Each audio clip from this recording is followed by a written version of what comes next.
Hi everyone, this is Keith Rawson from Crimefactory Magazine. I'm sitting down with the legendary Joe Lansdale. Joe, thank you for taking a couple minutes with me You're today. welcome. I'm glad to do it. Now, of course, you're here in Scottsdale tonight. One of my favorite stores. Absolutely, and we love having you here. Poisoned Pen, yeah, I like being here. Absolutely love having you here. Now, you're here for Devil Red. Now, this is, of course, the follow-up to Vanilla Ride. Correct. Now, could you tell us a little bit about Devil Red? What's it about? Well, I don't want to give too much away. That's one of the big problems with this, but I will say that it's obviously another adventure with Hap and Leonard. This one involves some of the older characters or other characters from other books, actually. And it also is a kind of, I guess you would say, it's kind of a book about Hap and how he's dealing with changes in his life, as well as this novel about this weird assassin, Devil Red. Excellent. And now, there's some really interesting things going on in here, including a vampire cult. Yeah. Now, could I hear the story behind that? Yeah, by the way, it's not a supernatural vampire cult, but it's people who like to think of themselves as vampires. And I based it on a real incident about a crime where some people actually picked up a drunken kid and some women and took him out and killed him and drank his blood. And so I use that as part of the story. But that's just kind of a jumping off point for the story. I wouldn't say the story so much about them as that they are a catalyst for what happens afterward. Excellent. Now, with Hap and Leonard, you were discussing earlier during your appearance, basically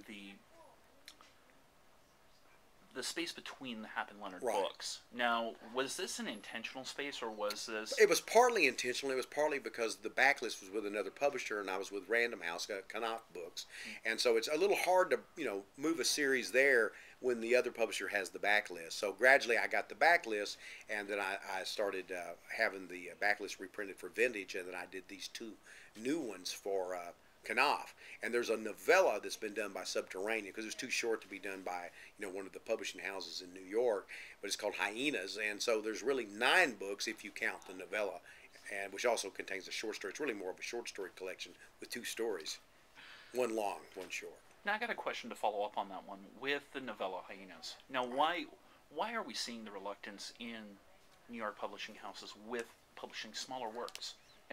I think they've always been that way. I don't think that's unusual. I just think that that's the way it is. It's because the general public tend to buy by the pound, which is unfortunate. I think they tend to think, well, if I'm going to spend $25 or $30, I'm going to spend it on something that's got a lot of pages. And it makes a certain amount of sense. But the truth of the matter is a book isn't good by the number of pages. It's good by if it's well written and if it's a good story. But the stuff that Subterranean does is a little bit more designed for collectors and for the not just casual reader, but the people who really care about books. And I love publishing books there, especially the offbeat ones or the ones that, like this one, which if it were a longer book, that my publisher probably would have been glad to do it. Mm-hmm. Now with Hyenas, now this is the as story. I spill water down my front of my shirt. Well, this is the story of Hap as a young man, then.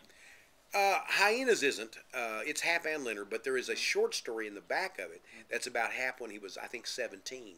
And Leonard is not in that story, and it takes place at Hap's high school. It's loosely based on a true event, very loosely based.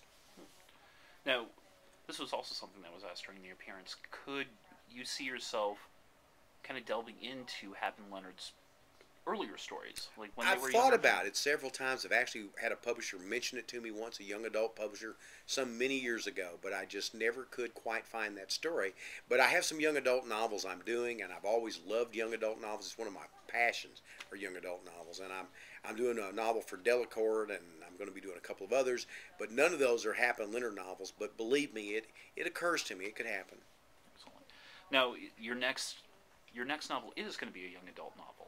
That's yes, coming out. All the Earth Thrown to the Sky. That's the one coming out from Delacorte this fall. All right. Now with the young adult novel, just to kind of give us a preview of it, what's it about?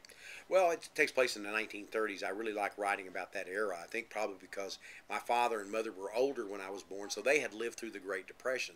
So I grew up with those stories, ad nauseum when you're young. And when I got older, I thought, wow, that's pretty interesting what they went through, what they survived. But in this one, it's about some kids who try to leave Oklahoma during the Dust Bowl. The main character's father has hung himself over the death of his wife, the hero's mother, and then there's the Dust Bowl is just taking the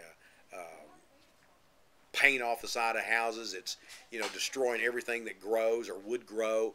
And just all this devastation is something they want to leave. They decide to go to East Texas, not exactly a mecca for money at that time, but things were greener and you could actually, grow something, make a living, and not have to eat dust. Even during that era, they used to know that certain colors of dust were from different parts of the country.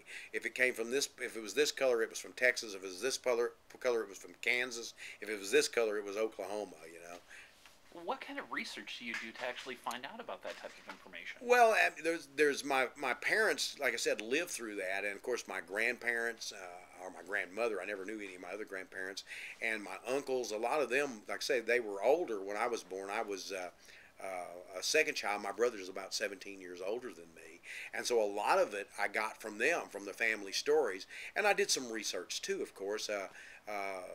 The Worst Hard Time, by the way, is a very good book about the Great Depression. But I had been doing this all my life, so I felt like all I had to do primarily was sit down and write it, because I'd heard all these stories, not only of what my parents had been through, but people they had known, and I had read memoirs and different things of that era. Excellent. Now, with Hap and Leonard, yeah, can you ever see this series coming to an end? Well, it's going to come to an end when I die, for sure.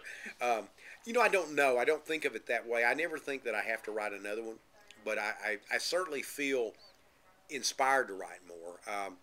The 8 years, I didn't really miss them until about 5 years in, and then I started wanting to write them again. Because like I said, I took time off deliberately, and then there was this whole issue of it being with another publisher.